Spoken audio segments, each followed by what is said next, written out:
In this video, I will show you how to enable dark mode on your Roblox app on your mobile phone.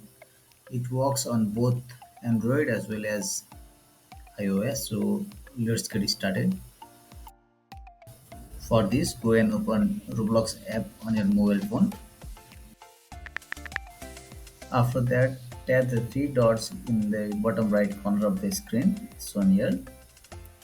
Scroll down and then tap on settings. Next, tap on device preferences. Then under device level theme, just select dark from the drop down. You can see dark mode is applied automatically everywhere in the app. You can go to the different menu and see it in action. In this way, we successfully enable dark mode in Roblox mobile app.